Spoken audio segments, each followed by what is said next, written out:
Hello everyone, আসসালামু আলাইকুম। কেমন আছেন সবাই? আশা করি ভালো আছেন।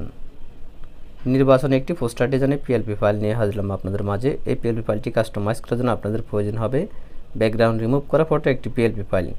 ভিডিওটা সম্পূর্ণ দেখে 4টি সংখ্যার পাসওয়ার্ড সংগ্রহ করে প্রথমে পিএলপি ফাইলটি ডাউনলোড করে নেবেন।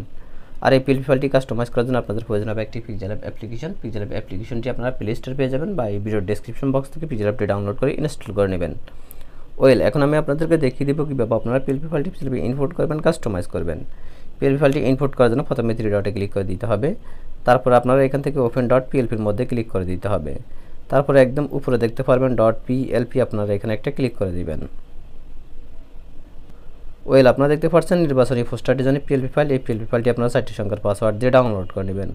তারপর ফাইলটির মধ্যে একটা ক্লিক করে দিবেন। তারপর আপনারা এখানে দুটি অপশন দেখতে পারবেন, একটা হচ্ছে ওপেন অ্যান্ড অ্যাড, একটা হচ্ছে ওপেন অনলি। আপনারা চাইলে যে কোনো অপশানে ক্লিক করতে পারবেন। তো আমি এখান থেকে ওপেন অনলিতে একটা ক্লিক করে দিলাম।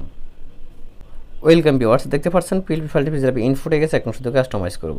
তো আমরা এখান থেকে এই ছবিটা যেভাবে পরিবর্তন করব সেম একইভাবে আপনারা এই মার্কাটাকে পরিবর্তন করতে পারবেন। আর আমি এখান থেকে লেখাটা যেভাবে পরিবর্তন করব সেম একইভাবে আপনারা প্রতিটা লেখা পরিবর্তন করে নিতে পারবেন। তো এগুলো পরিবর্তন করার জন্য আপনারা দেখতে পারবেন 3 ডটের নিচে লেয়ারের মধ্যে একটা ক্লিক করে দিতে হবে। তারপরে আপনারা এখানে প্রতিটি লেয়ার দেখতে পারবেন, যে লেয়ারটি কাস্টমাইজ করবেন সেই লেয়ারটির অবশ্যই লকটা ছাড়া নেবেন। তো প্রথমে আমি এই ছবিটা দেখতে পাচ্ছেন, এই ছবিটা পরিবর্তন করবো, এই জন্য এই ছবিটার লকটা ছাড়াই নিচ্ছি। তারপরে আমরা আবারও লেয়ার অপশনে ক্লিক করে দেবো। তারপর ফটোর মধ্যে ক্লিক করবে এবং দেখতে পারবো ফটো নড়াচড়া করতেছে। তো এই ফটোটাকে চেঞ্জ করার জন্য আমরা নিচে মাঝখানে একটা অপশন দেখতে পারবো, আমরা এই অপশনটার মধ্যে ক্লিক করে দেবো। তারপরে আমরা এখানে আরেকটি অপশন দেখতে পারবো, আমরা এই অপশনটার মধ্যে ক্লিক করে দেবো। গ্যালারি থেকে ফটোর ব্যাকগ্রাউন্ড রিমুভ করে একটা ফটো নিয়ে আসবো। আপনারা যদি ফটো থেকে ব্যাকগ্রাউন্ডটা না রিমুভ করতে পারেন তাহলে অবশ্যই ভিডিওর আই কার্ড অপশনে ভিডিও আসবে, ভিডিওটা দেখে আসবেন। তারপর আপনারা এখান থেকে টিকমার অপশনে ক্লিক করে দেবেন। তারপর আপনাদের ছবিটা চলে আসবে, এই ছবিটাকে আপনারা সুন্দর করে অ্যাডজাস্ট মতো বসায় দিবেন। তারপরে এভরিওয়ান দেখতে পাচ্ছেন এখানে নামটা দেওয়া আছে, নামটাকে চেঞ্জ করতে হবে। নামটা চেঞ্জ করার জন্য আপনারা আবার লেয়ার অপশনে ক্লিক করে দেবেন। তারপরে আপনারা এখান থেকে নামটাকে খুঁজে বের করবেন। তারপর লক আইকনে ক্লিক করবেন, পিন আইকনে ক্লিক করবেন, আবার পিন আইকনে ক্লিক করে দিবেন। তারপর আপনারা এখান থেকে নামটাকে মোছাই দিবেন, মোছাই দিয়ে যার জন্য ডিজাইন করবেন তার নামটি লিখে দিবেন। তো আমি এখান থেকে আব্দুল রহমান সুজন, তারপর আমি এখান থেকে ওকেতে ক্লিক করে দিলাম। তারপরে আমি আবার লেয়ার অপশনে ক্লিক করব। তো এভরিওয়ান দেখতে পাচ্ছেন নামটি একটু বড় হয়ে গেছে। তো এই নামটাকে ছোট করার জন্য আমরা এখান থেকে এই বাটনে ক্লিক করব। তারপর আমরা এখান থেকে সাইজ অপশনে ক্লিক করে নামটাকে একটু ছোট করে দেব।